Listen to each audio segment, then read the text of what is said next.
आज से 5-6 महीना पहले आतंकवादियों ने कैसे पहलगाम हमले को अंजाम दिया आपको पता है। उसके रिटेलिएट में हमने ऑपरेशन सिंदूर चलाया और पाकिस्तान के टेरर कैंपों को उड़ाया और उसके जवाबी कार्रवाई में पाकिस्तान जो है हमारे देश के ऊपर हमला कर रही थी, लेकिन हमने उसका जवाबी कार्रवाई देते हुए हमने पाकिस्तान फौजी के जो बेस थे, एयर बेस थे, उनको 12 बेस को हमने उड़ा दिया। ये सारा कुछ हुआ, लेकिन उसके बावजूद हमारी जो पब्लिक थे सोचे थे कि पीओके ले लेना चाहिए था, पाकिस्तान को और सबक सिखाना चाहिए था, पाकिस्तान को और घुस के मारना चाहिए था। ये गलत हुआ, सीज फायर हो गया। लेकिन उन लोगों के लिए अब खुशी की खबर ये है कि हमारे एयर चीफ ने भी ये कहा है कल, और हमारे थल सेना अध्यक्ष ने भी कहा है कि अभी जो है ये हम और भी बड़ा करेंगे और ऑपरेशन पार्ट 2 जो है, ऑपरेशन सिंदूर पार्ट 2 होने वाला है और भगवान ने चाहा तो ये मौका जल्द मिलेगा। और इस बार पाकिस्तान को सोचना पड़ेगा कि उसको भूगोल में रहना है या फिर नहीं रहना है। हमारे आर्मी चीफ का ये बयान है, कल का आपने सुना होगा। तो आपने राजनाथ सिंह का ये बयान देखा था, सरकरी के गुजरात के धरती से, गुजरात और जो है सिंध का बॉर्डर लगता है, करीब 100 किलोमीटर या फिर 15 किलोमीटर का रास्ता है, 50 किलोमीटर का, ऐसा ही कुछ होगा। तो गुजरात और वहाँ से सिंध का बॉर्डर लगता है। तो सिंध के बॉर्डर पे पाकिस्तानियों का ज़्यादा मिलिट्री अब हलचल चल रहा है। वहाँ वो अब दावा कर रहा है, सर क्रीक का जो जगह है वहाँ पे कहता है पाकिस्तान मेरा जगह है और इंडिया वो कहता है मेरा जगह है। लेकिन यूएन में ये मुद्दा गया था बहुत पहले। तो यूएन ने एक बना रखा है नियम कि 2 देशों के सीमा से कोई नदी जाती है तो उसको हम उसी नदी को हम सीमा मानते हैं। तो पाकिस्तान जो है वो बोलता है कि सर क्रीक का जो गुजरात का पार्ट है वो उसका है, और जो इंडिया है वो यूएन का नियमों को मानता है। तो इसी के बीच में आप देखिएगा लड़ाई होगा।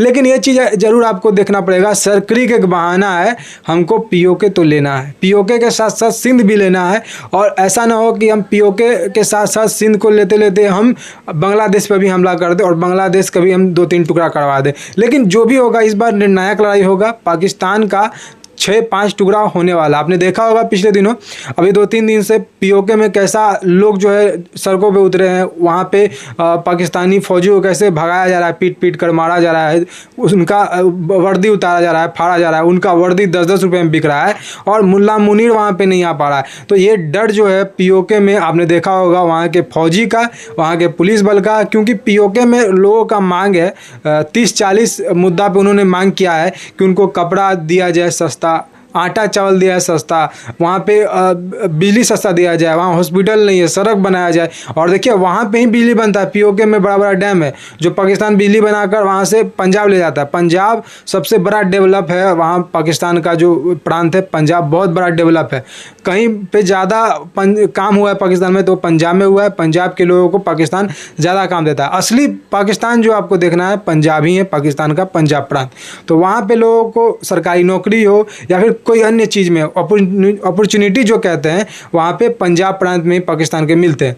तो पाकिस्तान वाले जो भेदभाव करते हैं, कभी पीओके के आदमी के साथ तो कभी बलूचिस्तान के साथ, कभी वहाँ आप देखिए एक और जगह है जहाँ पे टीटीपी अभी धमाका पे धमाका कर रही है। तो वहाँ पे सभी जगह पे आपने देखा होगा अभी एयर स्ट्राइक जो पाकिस्तान ने किया था, अपने ही लोगों को मार दिया था। तो ये किसके लिए? अमेरिका को खुश करने के लिए। अमेरिका के डोनाल्ड ट्रंप के साथ जाकर व्यापार कर रहा है मुल्ला मुनीर, वो भी सिविल ड्रेस में जाकर वहाँ पे सूटकेस खोल कर दिखा रहा है कि देखिए हमारे पास इतना खनिज का भंडार है, आइए आप इन्वेस्ट करिए। और यहाँ पे जो बलूचिस्तान के जो लोग हैं जो कि आज़ादी मांग रहे हैं वो टेररिस्ट नहीं है, बेसिकली उनको टेररिस्ट घोषित करिए और यहाँ पे खनिज आप खोदिए और निकालिए और अपने देश ले जाइए। तो पाकिस्तान की आदत रहा है कि अब जब से आप देखिए पाकिस्तान बना है तब से पाकिस्तान अपने आदमियों का सौदा, कभी ज़मीन का सौदा करते रहा है। हमारे पीओके का हिस्सा का एक जगह का वो चीन को गिफ्ट में दे चुका है, तो उसका कोई हक नहीं था, फिर भी वो दे चुका है। अपना ज़मीन बेच कर उसके बदले चाइना जो है उसको मदद करता है। सीपेक भी वहाँ से जा रहा है पीओके से। तो इतना आसान नहीं होगा पीओके लेना, लेकिन इतना मुश्किल भी नहीं है पीओके लेना। आप ये चीज़ भी देखिए, लड़ाई होने वाला है। ये चीज़ आप देखिएगा इस साल के अंत तक या फिर अगले साल के शुरू होते होते तक लड़ाई होगा। मुझे नहीं लगता कि अगले साल तक ये लड़ाई जाएगा। हाँ, इसी साल में लड़ाई चालू हो जाएगा, अगले साल तक जा सकता है भले, लेकिन इसी साल में आप देखेंगे लड़ाई शुरू होगा। जो साल होगा यही साल होगा, लड़ाई इसी साल में शुरू होने वाला है और बहुत स्ट्रेटजिकली लड़ाई होगा। ये ऐसा नहीं है कि थोड़ा दिन हम प्लान किए लड़ाई हो गया, ऐसा नहीं होता है। गली मोहल्ले का नुक्कड़ का लड़ाई नहीं है, ये एक देश का लड़ाई है जो कि दूसरे देश पर छिड़ने वाला, और 2 परमाणु शक्ति से संपन्न देश है, ये भी चीज़ देखना पड़ेगा आपको। लेकिन मोदी ने कह दिया है कि हम परमाणु से नहीं डरते हैं, ये आप धमकी मत दिया करिए। तो ये जो है बहुत कड़ा चुनौती दिया गया है। हमारे राजनाथ सिंह हो जो कि रक्षा मंत्री हैं, या फिर सेना प्रमुख हो, या फिर एयर चीफ प्रमुख जो है वो है, सभी का बयान देखिए 102 दिनों में बयान का बहुत छाड़ा आ चुका है। और ये ऐसा नहीं है कि संजोग है, संजोग नहीं है, ये पाकिस्तान को बताया जा रहा है कि सुधर जाओ, बाप से पंगा मत लो। लेकिन पाकिस्तान ऐसा गलती करेगा जरूर, आप देखिएगा। वहाँ पे गृह युद्ध छिड़ा हुआ है, पाकिस्तान जब भी गृह युद्ध छूटता है तो वहाँ के पब्लिक को डाइवर्ट करने के लिए पाकिस्तान पे लड़ाई छेड़ देता है। तो ऐसा कुछ जरूर वो करेगा। और जो हमारे सेना प्रमुख ने बोला कल, वो मौका मिलेगा हमको, और उस मौका का हमको फ़ायदा उठाना है, और वो मौका जल्द ही मिलेगा।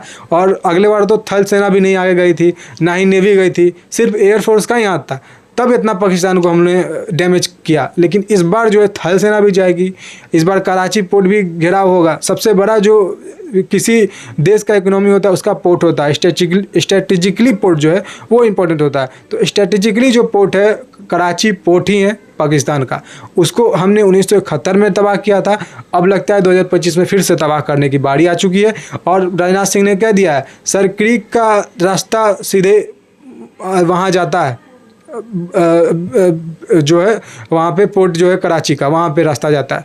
तो वहाँ से दूरी कराची का करीब 300-200 किलोमीटर का है, तो ज़्यादा दूर नहीं है। और सेना प्रमुख ने भी कह दिया है कि छोटा छोटा अब कैंप बनाकर, पूरा भव्य तरीका से नहीं, छोटा छोटा कैंप बनाकर जो आतंकवादी है अब वो तितर बितर होकर सोच रहे हैं कि जो है इंडिया पर हमला करें। लेकिन आर्मी चीफ ने ये भी बोल दिया कि हमारा सारा मिसाइल का रेंज जो है पूरे पाकिस्तान को कवर करता है, ना कि बल्कि पाकिस्तान से आगे का भी जो है देशों को कवर करता है। तो ये भी देखना पड़ेगा। हमारे पास बहुत अच्छे हथियार है, अग्नि है, अग्नि प्राइम है, बहुत सारा है। अग्नि वैरायटी का भी आप देख लीजिए, अग्नि वैरायटी का इतना अच्छा रेंज है, आप देखिए पूरा यूरोप भी उस पर कवर हो जा रहा है। तो पाकिस्तान क्या ही है, छोटा सा देश है, वो भी उछलते कूदते रहता है। लेकिन इस बार तो मुझे लगता है कि एकदम धर्म युद्ध होने वाला, आर पार की लड़ाई होगी, और यही आर पार की लड़ाई के लिए मांग कर रहे हैं यहाँ के इंडिया के लोग। और इस बार मुझे लगता है कि पब्लिक को निराशा नहीं करेगी हमारी इंडियन आर्मी या फिर पॉलिटिकल पार्टी जो है वो।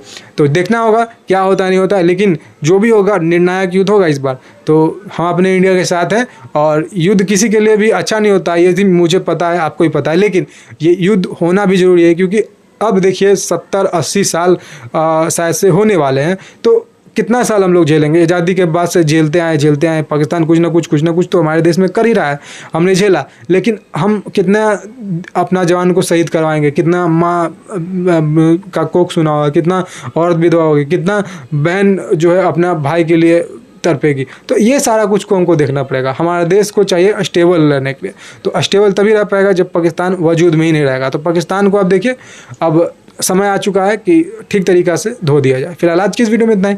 आप जरूर कमेंट करके बताइएगा आप इस बारे में क्या समझते हैं। जय हिंद, वंदे मातरम, जय श्री राम।